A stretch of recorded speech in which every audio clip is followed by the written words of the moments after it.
All right. I'm Joe with VAIS Technology. I'm the director of technical training and trade shows.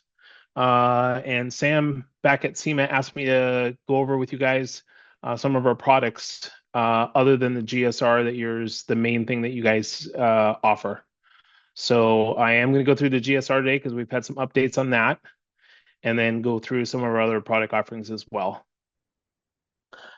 So I'm sure you're all familiar with the GSR standard little box that we have. I'm sure you've all seen that. Late last year, we changed the power port to an OBD2 style plug with a pass-through for states that have emissions. It's compliant in all 50 states because it does not touch any of the CAN lines. That's important. There are still some states that will not allow it plugged in, and we do give directions on how to hardwire that in the manual. Let me pull that manual up so I can show you guys. So that's the manual that comes with it. And we do now have also you see right here, the GSR USB cable. We have that in both USB-A and USB-C now. They're two separate cables. We no longer have the little dongle that used to go from USB-A to USB-C. We went direct because we were finding a lot of failures at that connection point down the road with customers.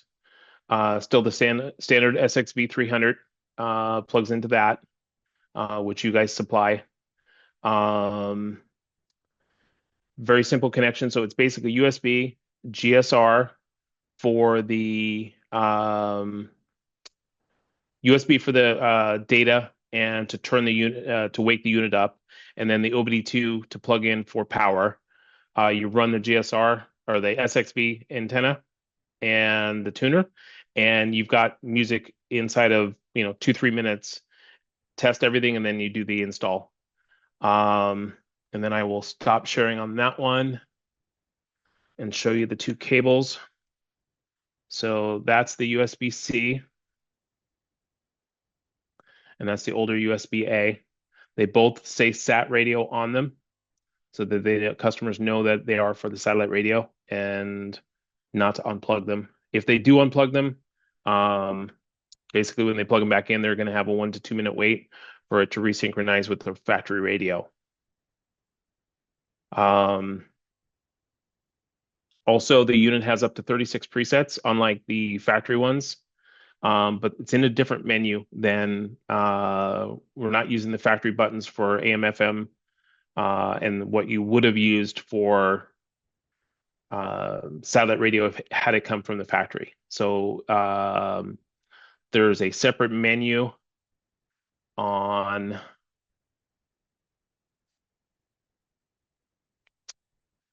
this is going to be a Toyota screen, but you're going to go into SiriusXM, and then when you get into that, you're going to get into either a library or browse button on it, and then this will walk the customers through how to do presets. We also have a quick tutorial available that when customers call to do it, you need to think of it as like an old iPod click wheel. Since we're going in through the USB, we kind of mimicked that because people are familiar with it. And so it's really easy for them to use that menu to do the presets. Next one I will go over. Oh, let me just update on that. For 25, Honda has eliminated the Accord, Civic, most of the HRVs, and most of the CRVs from having a factory satellite tuner. They're relying on the app. And also on the Acura, the MDX, the new ADX, which is the little tiny SUV, which is equivalent to the HRV, and the Integra. So far, the RDX still has it, and the TLX still have it. But from what I understand, those might be going away as well. That was an internal conflict between SiriusXM and Honda Corporation. and they pulled it out. So it's probably going to be about 2 years, 2.5 years to 3, depending on when the next refresh is for all those models to get those back in the cars. From the word we have is they're going to go back in because they've worked their little problem out. But for right now, if you've got dealers that do any expediter work, they need to be hitting the Acura and Honda dealers hard, because those two do not have any of it in any of the cars in any trim level. It doesn't matter what trim level you have on the Accord, Civic, MDX, $85,000 MDX fully loaded. You cannot get a factory SiriusXM tuner. They're relying on just using the app. So that's a really good opportunity for all your dealers to add on a good sale that's quick and simple and it's functioning. One thing you'll notice that we do, everything we have. So that is one of our modules, back to the GSR module again. So everything we have, you notice everything's in a metal box. This is our push start kit. So this right here is the Siri unit, and then this is the relay box for the push to start. I'm going to go over that here shortly. But everything we do is in a metal box. That's the Bluetooth kit for the Lexus and Toyota, the older Lexus and Toyotas. And the reason for that is because we're an OEM supplier. We're a tier 1 supplier for OEM. We do a lot of business with Toyota. And we also have a hypercar company that we deal with on the push to start system.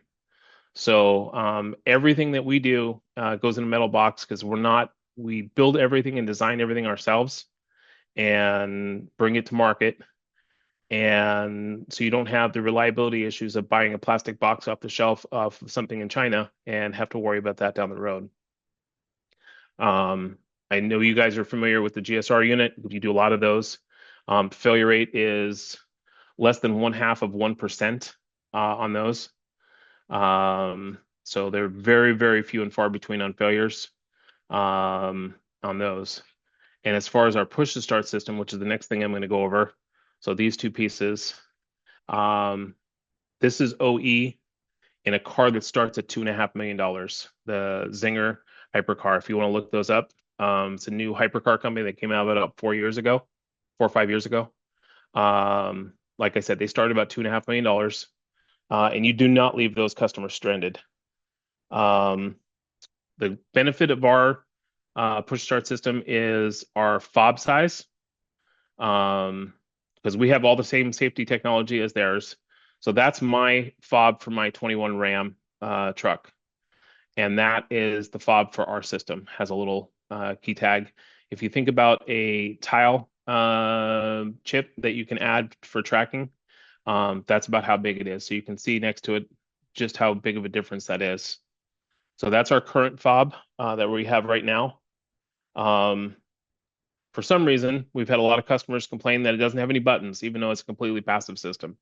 So it works. It changes your existing car if you don't have passive entry, like the automatic handles on cars, and push to start, it changes it to that. And how it does that is as you approach with this, it unlocks the car.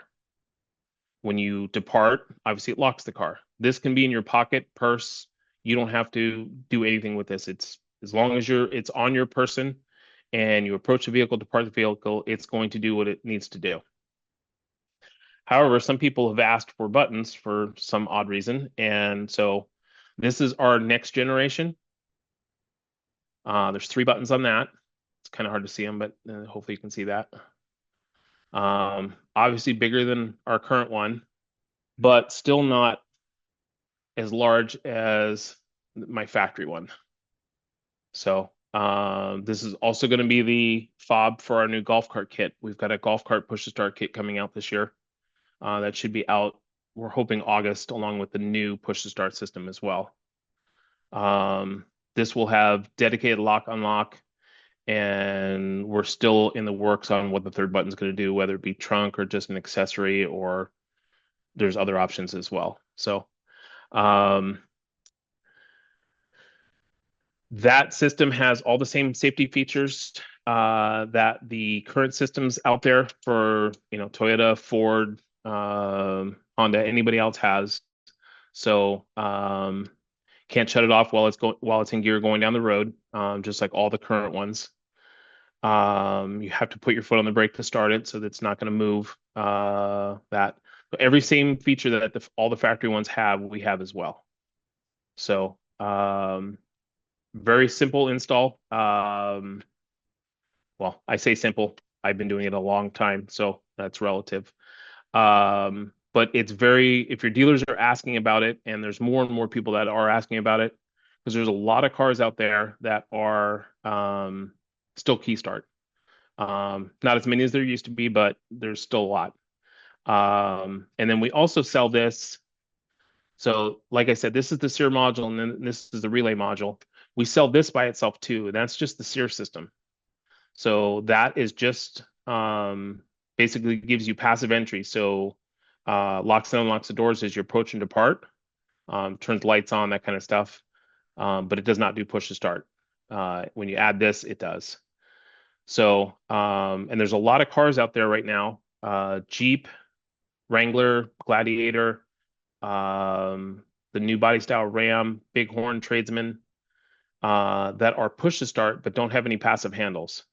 So as you approach the car, you have to get the remote out of your pocket, unlock the door, put the remote back in your pocket or purse, start the car using the push button, shut the car off, get back out, take the fob back out, and lock the car. So we have a lot of dealers that add just the SEER system onto those because they can carry this small fob and add that to the factory fob and have the same features that if they had it from the factory for far less money if they can even do it from the factory. It's doable on the Chrysler units. We priced it out. Dealer cost on this is $285. Distributor is less than that. And typical install is 2 to 3 hours with an ALCA or a DB3 module. I don't know which one you guys carry.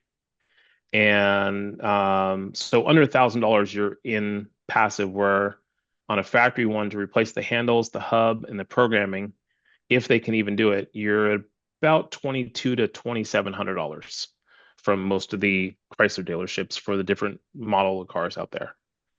So, any questions so far? Nope. Okay.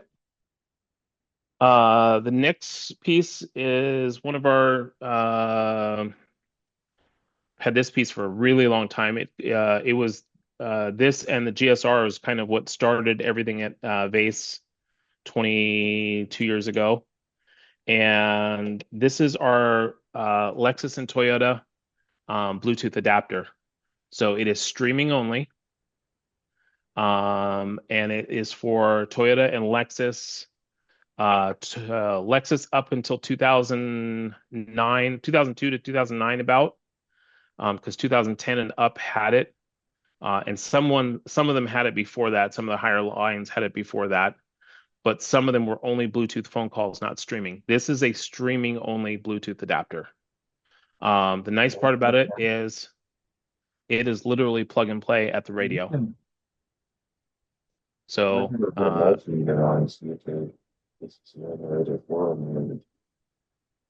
I'm sorry. Okay, cool. I'm here. Oh, someone needs to mute.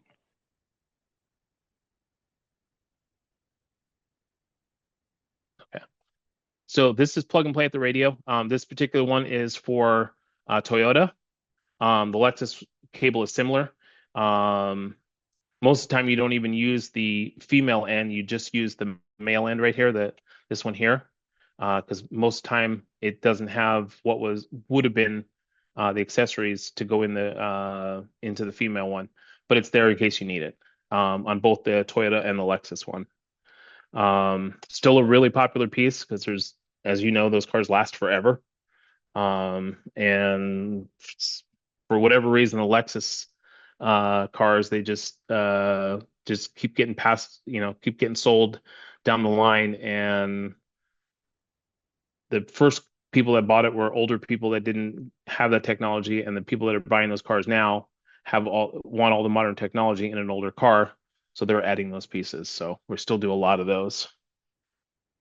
Next one is our ambient light kit. So this is our ambient light kit. Again, metal box, as you can see. Um, this piece is OEM for Toyota. Um, we move a lot of pieces with this, with Toyota every month. Um, it is you're used to seeing the strips of LEDs that come out of China and that don't last, and they come undone. Either the tape comes undone or the wire ties, and they just hang down and they look awful. This is a true OE type solution, that we deal with Southeast Toyota on this at the Port of Jacksonville in Florida, and they do five figure for yeah five figure five 50 to 60,000 units a month of this unit, at the Port of Jacksonville. And then we're also going to be in with Toyota North America, doing this as well through the rest of the ports. So this is that's an actual no, that one's not an actual picture. Where is actually that's an actual picture right there with the hand.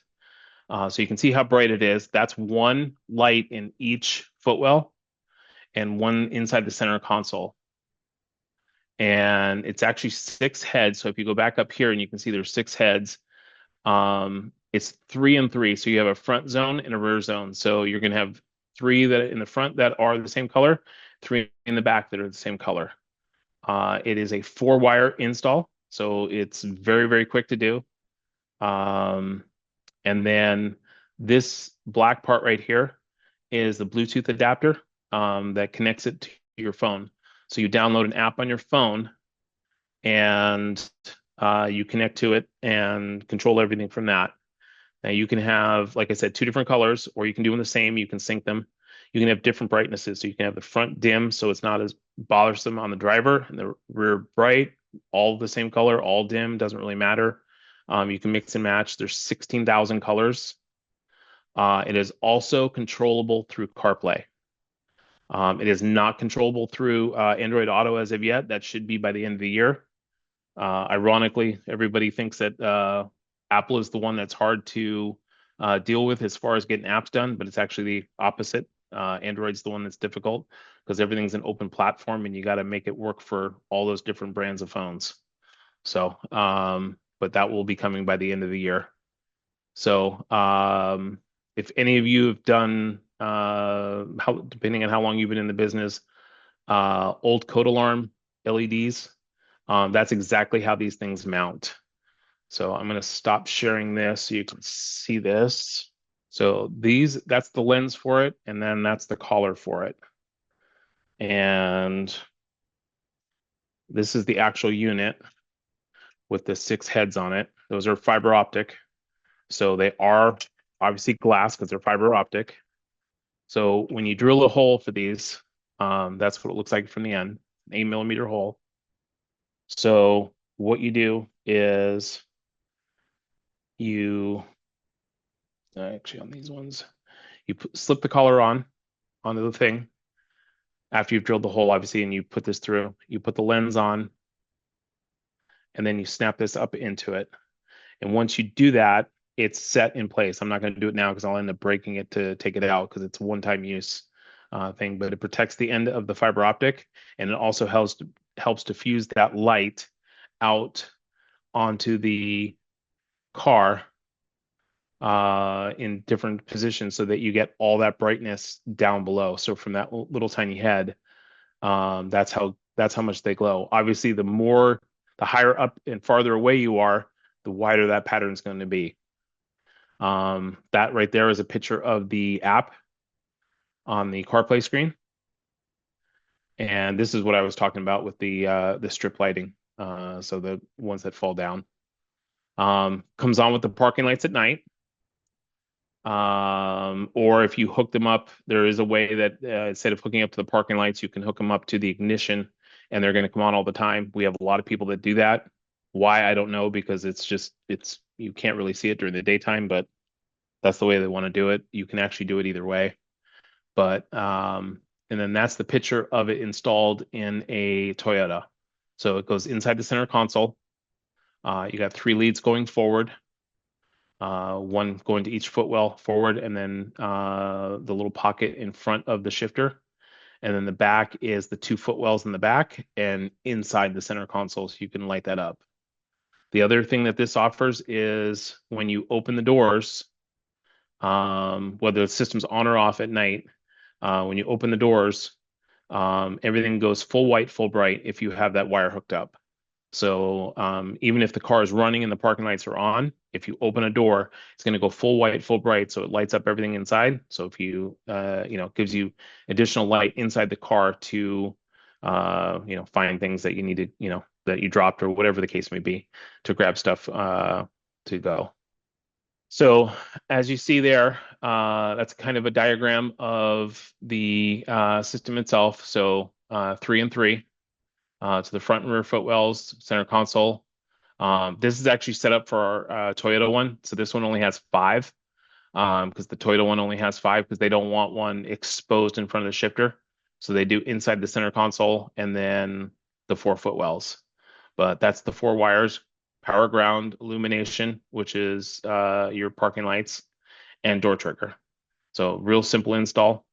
And then that's what it looks like finished on a panel. So if you look in a car, it looks really finished, just like a alarm LED would be in the dash.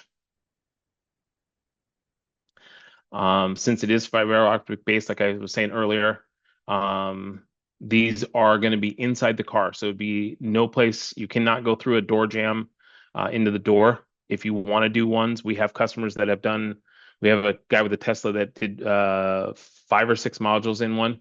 He put one in each door because you cannot put these through a door jamb because you're going to end up breaking those the cables, the fiber optic cables, because it is glass and it's going to eventually break with all that movement.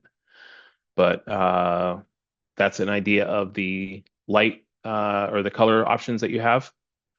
And then always a good source is our website, vaistech.com. You can go there and it shows everything that we have that we carry. So the first thing up top is the SiriusXM, since that's our main thing. And if you got a dealer calling and asking, do they cover this car? This right here, you can drop down and like 26, the only thing should be in there, I think, is the 26 passport, which also, that's another one I forgot to mention earlier. It's the only one for 26 that's there. Very simple to use. Just type that in. This is updated within 30 minutes of us doing verification testing. So myself and Eugene, the owner of the company, do verification testing. I work remotely. I'm in Florida, and I get sometimes we get cars here before they get them in the Colorado market. The office is in Denver, and we also get a variety of cars. They get a lot of 4-wheel drive up there. We don't see a lot of that down here. So they have a different variety of cars to pick from. I mean, obviously, all the manufacturers are there, but they don't always have all their models in all locations. So they see stuff that we have that we don't, and then we see stuff that they don't. But this right here on our website, when you come up and click on the main website and click on that, this is updated within 30 minutes to an hour of us doing a vehicle verification and validating the car and making sure everything works.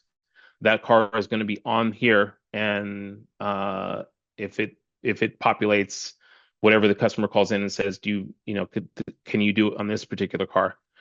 If it is not on here, we do not have it.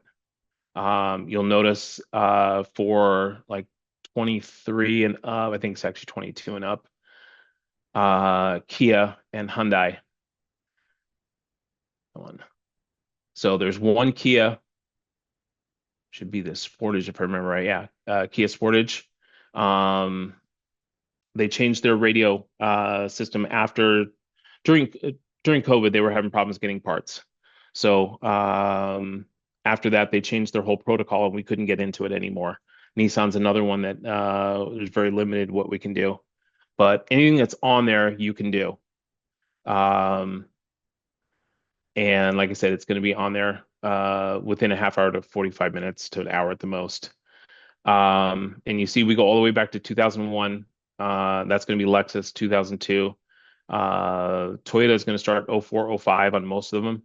And then there's going to be a big gap between 2010 and on. You're not going to see hardly any Lexus. And that's because everything came equipped. 100% of every car had satellite radio and Bluetooth streaming after 2010 for Lexus. Not on Toyota, but on Lexus, it was 100%. So if you have a customer that has, and we get this call several times a week, 2014, ES350 or whatever, can we add the GSR to that unit? Quick answer is no, because there's so many different radios out there because of how many vehicles Toyota and Lexus build all the way around the world. We have no way of testing all of those and doing verification. So if they call, they just need to replace it because chances are 99% chance it's not going to work. Rather than it possibly working, it's very, very likely that it's not going to work on that. So the SL3 SAT, and you're going to have one with a T and one with an L. So it's going to be basically the same plugs as the same type of box and plugs that are on the Bluetooth piece for satellite and or for Toyota and Lexus for the Bluetooth piece on the satellite piece. Uses the same SXV 300 tuner. Main thing you got to remember on this one though is this right here. Where'd it go? Oh, there was a note on here. It only goes up to station. Oh, right there. So SAT emulation has a radio limitation of accessing 255 channels. So if we're doing SAT emulation, which there's all going to be SAT emulation because there's the Bluetooth actually does either through CD changer or MD changer is the emulation modes. The satellite piece is obviously going to do satellite. When you do it on these older ones, the radios have a limitation of only going up to 255 channels because when these cars were built back in the early 2000s, there was only a little bit over 100 channels from SiriusXM. And when Toyota Lexus built these radios, they, shot for the moon and thought 255 was going to be, they're never going to go anywhere near that. And there's over 700 channels on XM currently. So if it is above channel 255 on that, they are not going to get it on this unit on an older Toyota or Lexus, depending on which one it is. And that's a hardware constraint on the vehicle manufacturer. It has nothing to do with us. We pass 100% everything through data-wise from the data and sound from the SXV 300. Two things that we do not pass through is above channel 255 on the Toyota and Lexus and album art on any of them. So even on the newer Honda ones, if you go back over the any of the Honda ones here and come up, you'll see the screen and it comes up with the USB symbol because we're plugged into the USB. It will give you the artist, the song title and the artist, but you'll notice there's no album art here whatsoever. There are a few cars that are going to have album art, and you're going to have customers call and they're going to complain, and that is Mazda and Toyota mostly that have the N-Tune system, and that is a system that Toyota and Mazda use to add. They grab album art out over the internet on the radios. And so if you're just listening to an AM/FM station, it will actually add the album art a lot of the time on that, even on AM/FM. It does the same thing for SiriusXM because it hears it and it brings it up there. The problem with it is very, very laggy. So you might be 2 or 3 songs behind when it finally catches up because it was out there searching for it. And then it finally goes, "Oh, I found it," and the song is long over, and might be the next song is done too. And then all of a sudden, it'll populate it, and the people will call and say that it's not working properly. Just have them turn that off. It's Entune and or Grace Note. Grace Note is the other one that it goes by as well. So if they turn that off, the only thing you're going to lose is it on AM/FM, and even on AM/FM, it's very laggy as well. It's a little quicker because it's pulling that from the actual radio waves themselves, and for ours, it has to pull it down through the satellite and then process it and get it through. That's why it's such a delay. So that's pretty much everything on our side. Did you guys have any questions? Oh, All right. hey Well, I Joe, want to sorry. thank. Okay, go ahead. We appreciate it. No. I think we're all good. There's this is being recorded, so guys are going to definitely watch it afterwards. Okay. That weren't able to be on. But yeah, we really appreciate you going over everything with us. It was Okay. very helpful. I know it's kind of technical. It's just that's my background on it, and I tend to go quick. But my if you need to get a hold of me, my telephone is 720-733-2348. My name is Joe. I'm the only Joe there. Last name's O'Byrne, but I'm the only Joe there. If you ever have technical issues that you have questions on, go ahead and give me a call. GSR, just about anybody can answer them. Eugene or Rob is the other tech guy, tech support guy. But if it's going to be push to start or sear, they're going to have, if I'm now, they're going to get a hold of me to, if I'm not in the office, because I do a lot of trips. I do a lot of car shows throughout the year and trade shows. I do SEMA, MasterTech, CMA, almost all the good guys shows throughout the year, as well as several other shows all over the country. Um, Mostly for the push to start is what we do those for, but all the trade shows we go to. But if you have technical questions, go ahead and give me a call, and I'll be happy to answer them. I am Monday through Friday, 9 to 5 East Coast time. I'm on the East Coast. And so if it's after that, then I'll just get a hold of you the next day. So, guys don't have anything else. I appreciate you coming and listening. And like I said, if you have any questions, give me a call.